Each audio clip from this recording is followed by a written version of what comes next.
జ్యేష్ఠ పౌర్ణమిని వటసావిత్రి వ్రతము అంటారు. సావిత్రీదేవి యముణ్ణి ఎదిరించి తన సౌభాగ్యాన్ని నిలుపుకున్నటువంటి పరమ పావనమైనటువంటి దినము జ్యేష్ఠ పూర్ణిమ. అందుకే త్రయోదశి, చతుర్దశి, పౌర్ణిమ ఈ 3 రోజులు కూడా వ్రతాన్ని ఆచరించే విధానం ఉంది. 3 రోజులు చేయలేని వారు ఒక్క పౌర్ణమి రోజైనా కూడా చేయవచ్చు. పౌర్ణమి రోజు కుదరని వాడు అమావాస్య రోజు కూడా, జ్యేష్ఠ అమావాస్య రోజు కూడా చేయవచ్చు అని మనకు శాస్త్రంలో చెప్పబడి ఉన్నది.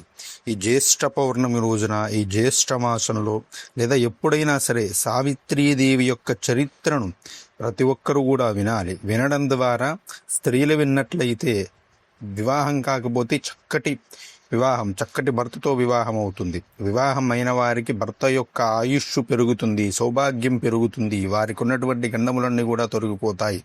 పురుషులు విన్నట్లయితే చక్కటి బుద్ధి వస్తుంది. దీనిలోని అంతరార్థాలతో సహా ఈరోజు మీకు తెలియజేసేటువంటి ప్రయత్నం చేస్తాను. పూర్వము మధ్రదేశాన్ని అశ్వపతి అనేటువంటి మహారాజు పరిపాలన చేస్తూ ఉండేవాడు. ఆయనకు ఎంతకాలానికి కూడా పుత్రులు లేరు. దానితో ఆయన 18 సంవత్సరముల పాటు సావిత్రీదేవిని ఉపాసించినాడు. ఆ ఉపాసన కారణముగా సావిత్రీదేవి ఆయనకు ప్రత్యక్షమై ఏం వరం కావాలో కోరుకో అని అడిగితే ఆయన, తల్లి నాకు సంతానము కావాలి అని అడిగినాడు. అయితే సావిత్రీదేవి తదాస్తు, నీకు ఒక చక్కటి పుత్రిక జన్మిస్తుంది అని వరం ఇచ్చినది. తల్లి నాకు పుత్రికతో పాటు పుత్రులను కూడా ప్రసాదించు అంటే, తప్పకుండా నీకు ఆ పుత్రిక యొక్క ధర్మ బలము చేత 100 పుత్రులు కూడా కలుగుతారు అని ఆశీర్వదించి వెళ్ళిపోయినది. ఆ తర్వాత ఆ మహారాజు తిరిగి అంతఃపురానికి వచ్చాక కొంతకాలానికి రాణి గర్భవతి అయినది. ఆ యొక్క దంపతులకు సాక్షాత్తుగా సావిత్రీదేవియే సంతానంగా జన్మించడం జరిగినది. ఆ యొక్క సావిత్రీదేవి యొక్క అనుగ్రహంతో పుట్టింది కాబట్టి ఆమెకు సావిత్రి అనేటువంటి నామాన్ని ఆ దంపతులు కూడా పెట్టుకోవడం జరిగింది. ఆ కన్య దినదిన ప్రవర్ధమానంగా గారాభంగా పెరుగుతూ ఉన్నది. సావిత్రికి యుక్త వయస్సు రానే వచ్చి ఆమెకు వివాహము చెయ్యాలి అని తలంచాడు అశ్వపతి. ఒక రోజున నారద మహర్షి అశ్వపతి రాజు వద్దకు వచ్చినాడు. రాజు నారదునికి అర్ఘ్యపాద్యాదులు ఇచ్చినాడు. సావిత్రి కూడా ఆ యొక్క నారదునికి నమస్కారం చేసినది. అప్పుడు నారదుల వారు, ఓ అశ్వపతి, ఇంకా నీ కూతురకు వివాహము చేయలేదేమి అని అడిగినాడు. అప్పుడు అశ్వపతి సావిత్రిని చూచి, అమ్మా, విన్నావు కదా నారద మహర్షి గారి మాటలు, నీకు తగ్గ వరుణ్ణి నీవే వరించు, అదే నాకు సంతోషము అని పలికినాడు. అప్పుడు సావిత్రీదేవి, తండ్రి, నేను నా చెలికత్తెల మాటల ద్వారా సాల్వభూపతి కుమారుడైనటువంటి సత్యవంతుని అనేటువంటి రాకుమారుడు గురించి విన్నాను. అతడు గొప్ప రూపవంతుడు, గుణవంతుడు అని తెలుసుకొని అతడి మీద నా మనస్సు నిలబడింది. అతడిని నేను వివాహము చేసుకోవాలి అనుకుంటూ ఉన్నాను, మీరు అనుమతించినట్లయితే అని చెప్పినది. కానీ తండ్రి గారు పరశుతమ వారు విధివశాత్తు ఆ సాల్వ దేశాధిపతి కళ్ళు పోగొట్టుకుని, శత్రువుల చేతిలో తన రాజ్యాన్ని పోగొట్టుకుని భార్యాబిడ్డలతో అడవులలో నివసిస్తున్నాడు. అయినను నేను సత్యవంతున్నే వివాహం చేసుకుంటాను, అతడంటే నాకు ప్రేమ అని చెప్పింది. చూడండి, ఆమె ప్రేమించినప్పుడు అతడు గొప్ప రాజకుమారుడు, కానీ ఇప్పుడు అతడు దరిద్రుడు. కానీ అతని మీద మనస్సు నిలబడింది కాబట్టి అతన్ని వివాహం చేసుకుంటానన్నది. కానీ వీడికి ప్యాకేజీలు పోయాయి, వీడి నాకు వద్దని చెప్పలేదు. అది పాతివ్రత్య మహిమ. అప్పుడు ఆ అశ్వపతి నారదుల వారిని చూసి, ఓ మహర్షి, ఆ యొక్క సాల్వభూపతి కుమారుడు యొక్క గుణగణములు చెప్పి నా యొక్క కూతురు జీవితం ఏ విధంగా ఉంటుందో కూడా తెలియజేయమని అడిగితే, నారదుడు, అయ్యా, ఆ యొక్క సాల్వభూపతి కుమారుడు అన్ని విధాల నీ కుమారుడితకు తగినటువంటి వరుడు, గొప్ప శౌర్యము వంటివాడు, తేజస్సులో చంద్రుడు, అందంలో అశ్వినీ దేవతలను మించినటువంటి వాడు. కానీ అతనికి ఒక చిన్న లోపం ఉన్నది. ఏమిటంటే అతడు వివాహం అయినటువంటి 1 సంవత్సరమునకే మరణిస్తాడు. ఇది చెప్పవలసినటువంటి విషయము, నీ కూతురి గురించి చెప్పమన్నావు కాబట్టి చెబుతున్నాను అని అన్నాడు. అప్పుడు అశ్వపతి, అయ్యో నారదా, అట్లాంటి మాట అన్నావేమిటి? అర్ధాయుష్కుడైనటువంటి వరుడు నీకెందుకమ్మా? మంచి రాకుమారుణ్ణి చూసి నీకు వివాహం చేస్తాను అని అశ్వపతి ఆ యొక్క సావిత్రీదేవిని వారించేటువంటి ప్రయత్నం చేశాడు. కానీ తండ్రి త్రికరణములతో మనస్సు ప్రధానము కదా, ఆ త్రికరణములలో మనస్సును ప్రధానమైనటువంటి మనస్సుతో నేను సత్యవంతుణ్ణి ఏనాడో వరించినాను, అతడు ఎలాంటి వాడైనా సరే ఎలాంటి ఆయుష్ ఉన్నా సరే నాకు అతన్నే ఇచ్చి వివాహం జరిపించండి, నేను వేరు వరుణ్ణి వరించను అని పలికినది. అది ధర్మాత్మల యొక్క స్థిరత్వం అన్నమాట. రాజా, నీ కుమార్తె గుణవతి, ఆమె మనస్సు మరల్చడం మన వల్ల కాదు, అనుమానించకు, ఆమెకు సత్యవంతుని ఇచ్చి వివాహం జరిపించుని నారదుడు కూడా కోరినాడు. ఈమె యొక్క పుణ్యఫలము వలన సత్యవంతుడు తప్పకుండా చిరంజీవి అవుతాడు అని దీవించి నారదుడు వెళ్ళిపోయాడు. నారదుని యొక్క ఆశీస్సుల మేరకు అశ్వపతి మహారాజు వివాహ సంభారములతో అడవిలో ఉన్నటువంటి జుమత్సేన మహారాజు దగ్గరికి వెళ్ళాడు. ఆయన అశ్వపతి మహారాజును ఆహ్వానించినాడు, సత్కరించినాడు.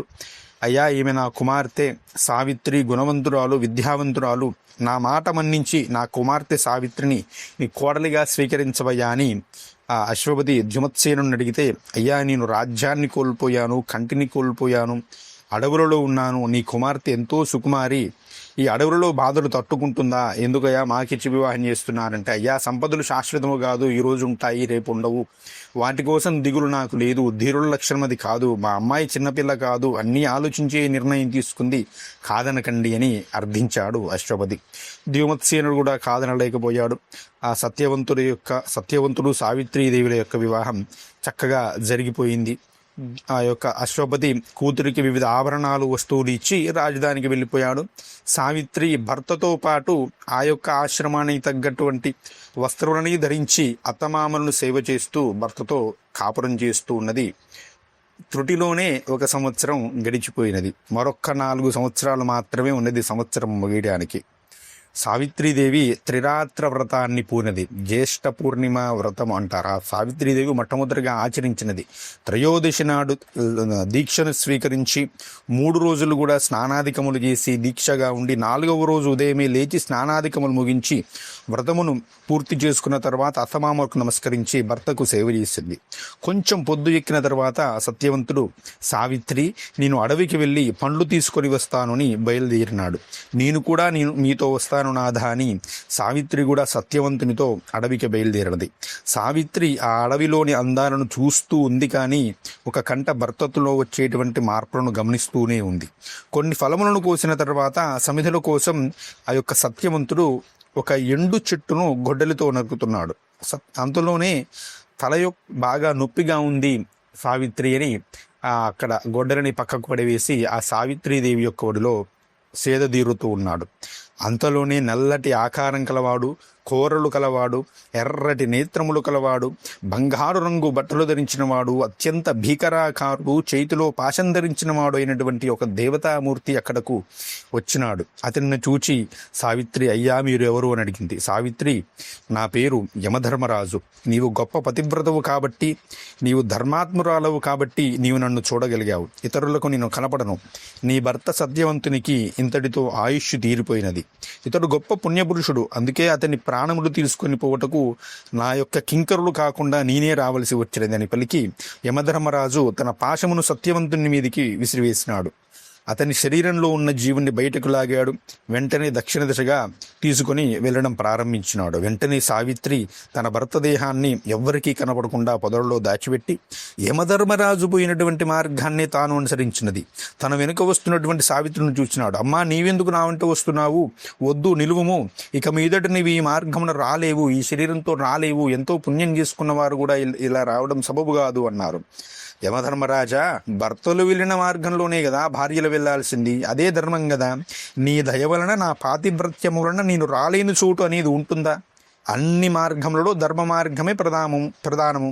ధర్మమునకు ఆధారము సజ్జనులు. సజ్జన సందర్శనం ఎప్పుడూ వృధా కాదు. నీ వంటి గొప్ప సజ్జనమూర్తి దర్శనము చేశానయ్యా, ఇక నాకు శుభములు కాకుండా అశుభాలు ఎక్కడ కలుగుతాయి? నేను మామూలు మనిషి మాదిరి వెనుకకు ఎలా పోగలను అని పలికింది సావిత్రి. ఆ మాటలకి యమధర్మరాజు గారు ఆశ్చర్యపోయారు. చిన్న వయస్సు, ఎంత పతివ్రత శిరోమణి, ఎంత ధర్మాత్మురాలు, ఎంత ధర్మం తెలిసింది అని నీ మాటలకు మెచ్చాను. నీ భర్త ప్రాణములు తప్ప ఏదైనా ఒక్క వరం కోరుకోయిస్తాను అన్నాడు. నా మామగారికి సాల్వరాజుకు కంటి చూపు లేదు, అతనికి కంటి చూపు వచ్చేట్లుగా వరం అనుగ్రహించండి అని కోరింది. సరే, మీ మామగారికి దృష్టి ప్రసాదించాను, తృప్తి చెంది నీవు వెనక్కు వెళ్ళి తల్లి అని వారించినాడు యమధర్మరాజు గారు. కానీ సావిత్రీదేవి ఆగలేదు, మళ్ళీ వెంబడించింది. యమధర్మరాజా, మనస్సు వాక్కు కర్మలతో ఎవ్వరికీ కీడు తలపెట్టకుండా ఉండుట, దీనుల ఎడ కరుణ చూపుట, దాన ధర్మములు చేయుట, ఆశ్రితులను ఆదరించుట, ధర్మములు ఆర్యధర్మములు అని నీకు తెలియను కదా. నీవు ధర్మదేవతవు, నీకు తెలియనిదేమున్నది? అందరి ఎడలా సమబుద్ధితో ఉంటావు కాబట్టి నీకు సమవర్తి అని పేరు కూడా ఉంది కదా యమధర్మరాజా. నిన్ను యముడు శమనుడు అని కూడా పిలుస్తారు కదా అని ఆ యొక్క యమధర్మరాజుకి మరికొన్ని ధర్మాలను ఇంకా చాలా చెప్పింది, కొన్ని చెబుతున్నాను చెప్పింది. అప్పుడు సావిత్రీదేవి, నీ పలుకులు, నీ ధర్మ పన్నములు అమృతంతో సమానులు. నీకు మరొక్క వరం ఇస్తాను తల్లి, నీ భర్త ప్రాణములు తప్ప వేరొకటి ఏదైనా కోరుకో. వెనక్కు వెళ్ళు తల్లి అంటే, నా మామగారి రాజ్యాన్ని అతని విరోధులు ఆక్రమించారు, అతని రాజ్యాన్ని అతనికి ఇప్పించండి అని కోరినది. యమధర్మరాజు గారు ఆ వరం కూడా ఇచ్చాను, ఇప్పుడైనా వెళ్ళు తల్లి అంటే, ధర్మరాజా నీకు తెలియనిదేముంది? ధర్మాత్ములు ఎట్టి విపత్కర పరిస్థితుల్లో సరే తమ యొక్క ధర్మక్రియలను తప్పకుండా నెరవేరుస్తారు కదా, వారికి ఎటువంటి భ్రాంతి ఉండదు. కాబట్టి నేను కూడా ఎట్టి విపత్కర పరిస్థితుల్లో కూడా నా భర్తను విడిచి వెళ్ళేదే లేదు, అది న్యాయం కాదు భర్తని విడిచి వెళ్ళడము. కాబట్టి నేను ధర్మాన్ని ఆచరించాలి, నా భర్తనే అనుసరించాలి అని ఆ యొక్క మొండి పట్టి కూర్చుందండి. నీ ధర్మబుద్ధికి నేను పొంగిపోతున్నాను తల్లి, మరొక్క వరం ఇస్తాను దయచేసి, ఇక వెనక్కు వెళ్ళి తల్లి అన్నాడు. సరే యమధర్మరాజా, నా తండ్రికి అశ్వపతికి పుత్ర సంతానం లేదు, ఆయనకు 100 మంది పుత్రులు కలిగేలా అనుగ్రహించుము అని అడిగింది. నీవు కోరినట్టు ఆ 3వ వరాన్ని కూడా ఇస్తాను, ఇక వెనక్కు వెళ్ళుము అంటే, హేమధర్మరాజా, సతులకు భర్త సేవయే పరమార్థము, నా మనస్సు నా భర్త పాదసేవలోని మునిగిపోయిందయ్యా. నా కలుపు లేదు, ఎలాంటి అలసట లేదు. తమ ధర్మాన్ని నిష్ఠతో ఆచరించే వారికి మనకు అరుదుగా కనిపిస్తారు. వారి ధర్మనిష్టతోనే కదా సూర్యచంద్రులు కూడా క్రమం తప్పకుండా సంచరించేది. ఎవరితోనైనా 7 మాటలు మాట్లాడితే వారు బంధువులవుతారు అంటారు కదా. నేను తమరితో ఇన్ని మాటలు మాట్లాడాను, అప్పుడు నేను మీకు చుట్టాన్ని అయిపోయాను కదా, వీరు చెప్పలేనా? నా కోరికలను తమను మరణించాలి అన్నారు. సరే, నీవు నాకు బంధువు అన్నావు, ఇంత గొప్పగా ధర్మాన్ని అనుసరిస్తూ ఉన్నావు, మరణంలో కూడా భర్తను విడిచిపెట్టడం లేదు, అతను 1 సంవత్సరంలోనే మరణిస్తాడని తెలిసి కూడా నీవు అతని మీద మనసు నిలబడిందని వివాహం చేసుకున్నావు, కాబట్టి నీ పాతివ్రత్య మహిమకు మెచ్చి మరొక్క వరాన్ని ఇస్తాను అన్నాడు.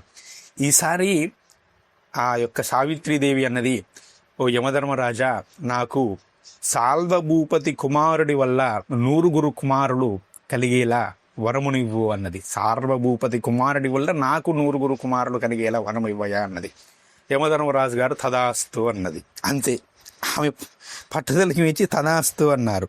వెంటనే ఆయన ఆలోచన, అరే ఎంత తెలివితో వరం కోరావు సావిత్రి అని ఆ యొక్క యమధర్మరాజా, నేను పతివ్రతను, భర్తను తప్ప మరొకరిని అనుగమించను. నాకు 100 పుత్రులు కలగాలి అంటే సత్యవంతుడు తిరిగి ప్రాణాలతో ఉండాలి కదా, కాబట్టి నా భర్త ప్రాణాలు తిరిగి ఇవ్వుము అని వరము నీ యొక్క వరము నీవే ఇప్పుడు వరాన్ని ఇచ్చావు కాబట్టి దాన్ని నెరవేర్చుము అన్నది. దాంతో ఆ సావిత్రీదేవి యొక్క తెలివికి మెచ్చుకొని ఆ సత్యవంతునికి తిరిగి ప్రాణాన్ని ఇచ్చినాడు. సావిత్రీదేవి యథాతథంగా వచ్చి ఆ సత్యవంతుని శరీరాన్ని ఒడిలో పెట్టుకొని ఉంటే, సత్యవంతుడు నిద్ర నుంచి లేచిన వాడిగా లేచి, సావిత్రి ఏమైనది నాకు అని అడిగితే జరిగిందంతా కూడా సావిత్రి చెప్పినది. వెళ్ళి ఆశ్రమంలో ఉన్నటువంటి తల్లిదండ్రులను కలుసుకున్నారు. ఆ యొక్క అప్పటికే సాల్వభూపతికి 2 కళ్ళు కూడా వచ్చాయి, చూపు వచ్చింది. జరిగిన విషయమంతా కూడా చెప్పి, ఎంత గొప్ప కోడలిని నేను పొందాను అని ఆయన పొంగిపోయి ఆనందంతో నిండిపోయాడు. కొంతకాలానికి ఆ యొక్క సాల్వభూపతి శత్రువులంతా కూడా తమలో తామే కలహించుకొని ఆ యొక్క రాజ్యాన్ని కోల్పోయారు. సాల్వభూపతిని తిరిగి రాజుగా ఉండమని అక్కడ ఉన్నటువంటి సామంతులంతా కోరడంతో రాజ్యం వచ్చింది. అందరూ కూడా ఆనందముతో రాజ్య వైభవాలను అనుభవిస్తూ ఉన్నారు అని మనకు మహాభారతంలో చెప్పబడినటువంటి ఈ సావిత్రీదేవి వృత్తాంతము చాలా అద్భుతమైనటువంటి వృత్తాంతం అండి. దీనిలో అనేక అంతరార్థాలు ఉన్నాయండి. సావిత్రి అంటే సద్బుద్ధి అండి. ప్రతి మనిషికి కూడా, పురుషుడైనా స్త్రీ అయినా, ప్రతి మనిషికి కూడా బుద్ధి అనేది భార్య అండి, భార్య అయిన భర్త అయిన. దాని సహాయంతో సత్యవంతుడు అనే ఆత్మను, అంటే మాయ మరణం అనేటువంటి పాశం నుండి విడిపించుకొని జ్ఞానము వైభవం పొందడమే ఈ జీవి యొక్క ప్రధాన కర్తవ్యమని తెలుపుతుంది సావిత్రి వృత్తాంతం. భార్య లేదా భర్త యొక్క ప్రధాన ఉద్దేశం ఏమిటి అంటే మాయ లేదా మాయ నుంచి జనన మరణకారకమైనటువంటి మాయ, కామక్రోధ లోభమోహములే మనిషిని మాయలో పడేసేవి.